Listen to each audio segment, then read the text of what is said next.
Hi hello welcome back to our channel options master guide. இங்க இருக்க இந்த 4 green colour lines பாத்தீங்க அப்படின்னா நாம நேத்தை மார்க்கெட்டுக்கு ஞாயிற்றுக்கிழமை சாயந்தரமே கொடுத்திருந்த லெவல்ஸ். அந்த லெவல்ஸ் எப்படி ஒர்க் அவுட் ஆயிருந்திருக்கு, லெவல்ஸ் தாண்டி நம்ம சொல்லியிருந்த ஸ்ட்ரைக்குங்க என்ன மாதிரி இருந்திருக்கு அப்படின்றத பார்ப்போம். மார்க்கெட் ஓப்பன் பிரைஸ் 25,678 அங்கே ஓப்பன் பண்ணியிருக்காங்க. ப்ரீவியஸ் டேவோட ஹைக்கும் அதிகமாக தான் ஓப்பன் பண்ணியிருக்காங்க. ஹைக்கு மேலே தான் ஓப்பன் பண்ணியிருக்காங்க. மேலே ஓப்பன் பண்ணவங்க தொடர்ந்து மேலே போயிருக்காங்க. இந்த இடத்துல ஒரு ரிஜெக்ஷன் கிட்டத்தட்ட 770 அந்த ரேஞ்சில், 25,770 அந்த ரேஞ்சில் ஒரு ரிஜெக்ஷன். அங்கேருந்து பார்த்தீங்க அப்படின்னா எக்ஸாக்டாக நம்ம கொடுத்துருந்த R2 அந்த இடத்துல ஒரு சைட்வேஸ், நல்ல ஒரு சைட்வேஸ், ஒரு 5-6 கேண்டில். அதுக்கடுத்து டைரெக்டாக அவன் எங்கே வந்து சப்போர்ட் எடுத்திருக்கான் பாருங்க, நாம கொடுத்துருந்த R1 அந்த ஏரியாவில் தான் சப்போர்ட்டு. அங்கேயே ஒரு நல்ல சைட்வேஸு. அதுல இருந்து வெளியே வந்ததுக்கு அப்புறம் ஓப்பன் பிரைஸ்ல ஒரு சின்ன சப்போர்ட், அதுக்கடுத்து திரும்ப ரிஜெக்ஷன். நாம கொடுத்திருந்த R2 எக்ஸாக்டா அந்த ஏரியாவில் தான் இருந்தது. அந்த ஏரியாவில் தான் எல்லா விஷயமும் நடந்திருக்கு.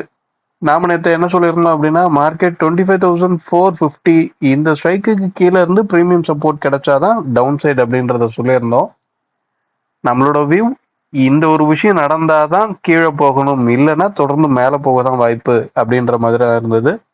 மார்க்கெட்டும் ஒரு சைட்வேஸ்ல கிட்டத்தட்ட ஒரு அப் ட்ரெண்ட். இந்த இடத்துல ஒரு புட்டோட மூவ்மெண்ட் கொடுத்துருந்துருக்காங்க. ஓகே, பரவாயில்ல. ஆனா இந்த சைட்வேஸ்ல ஒரு அப் ட்ரெண்ட் மூவ்மெண்ட் அப்படின்றது தான் நேற்று இருந்திருக்கு அப்படின்றது தெளிவாகவே தெரியுது.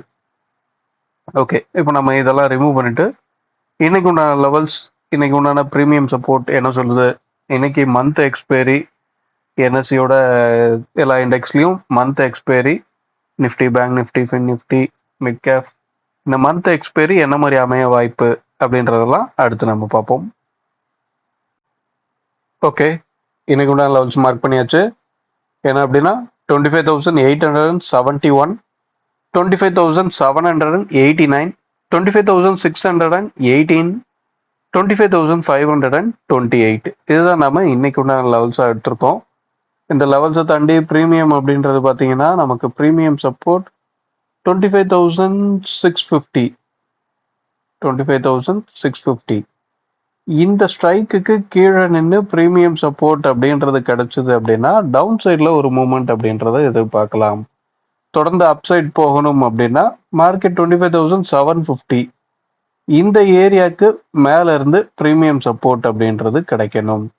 இன்னைக்கு பார்த்தீங்க அப்படின்னா நம்ம எடுத்திருக்க லெவல்ஸ் டைரெக்டாகவே ஏடிஎம் ஸ்ட்ரைக் 25,700 அந்த ஸ்ட்ரைக்கை பேஸ் பண்ணி தான் நாம் இந்த லெவல்ஸ் அப்படின்றத எடுத்திருக்கோம். அந்த ஸ்ட்ரைக்கில் காலோட க்ளோஸ் ப்ரைஸஸ் அந்த ஸ்ட்ரைக்கில் ஆட் பண்ணியிருக்கோம், புட்டோட க்ளோஸ் ப்ரைஸை அந்த ஸ்ட்ரைக்கில் மைனஸ் பண்ணியிருக்கோம். இது ரெண்டும் S1 R1 அப்படின்ற லெவலில் கொடுக்கும். R2 S2க்கு கால் புட்டு ரெண்டு பேரோட க்ளோஸ் ப்ரைஸையும் ஆட் பண்ணி அந்த 700 அப்படின்ற ஸ்ட்ரைக்கில் ப்ளஸ் மைனஸ் பண்ணி R2 S2 அப்படின்ற லெவலில் எடுத்துகிட்டு வந்திருக்கோம். இங்கே மார்க்கெட் கால் ஆப்ஷன் அவனோட க்ளோஸ் ப்ரைஸ்க்கு மேலவே ட்ரேட் ஆகுறான் அப்படின்னா மார்க்கெட்டை இந்த R1க்கு மேலே தான் முடிச்சாகணும். புட்டு அவனோட க்ளோஸ் ப்ரைஸ்க்கு மேலவே ட்ரேட் ஆகிறான், ப்ரீவியஸ் டே க்ளோஸ் ப்ரைஸ் மேலவே ட்ரேட் ஆகிறான் அப்படின்னா இந்த S1க்கு கீழே தான் மார்க்கெட்டை முடிச்சாகணும். அப்போ ரெண்டு பேரையும் ஆட் பண்ணி வர ப்ரீமியத்துக்கு மேலவே ட்ரேட் ஆகுறாங்க அப்படின்னா இந்த R2க்கு மேலே தான் ட்ரேட் ஆகணும், மார்க்கெட்டை க்ளோஸ் பண்ணி ஆகணும். இந்த லாஜிக்கெல்லாம் புரிஞ்சுக்கோங்க. மார்க்கெட் அப்படின்றது இந்த நிஃப்டி ஸ்பாட் அப்படின்றது 50 கம்பெனியோட ஆவரேஜ் பேஸ் பண்ணி நமக்கு ஓடிட்டு இருக்கோம். ஆனா இந்த ஆப்ஷன் செயின் அப்படின்றது ஒரு அல்காரிதம், மேத்தமெட்டிக்கல் ஃபார்முலால ரன் ஆகிட்டு இருக்கு. நீங்க ஸ்பாட்டை பை செல் பண்ண முடியாது, நீங்க அப்படின்னு கிடையாது, யாராலையும் ஸ்பாட்டையும் பை செல் பண்ண முடியாது நிஃப்டியை பொறுத்தவரையும் ஒரு இண்டெக்ஸ் ஆப்ஷன்ல.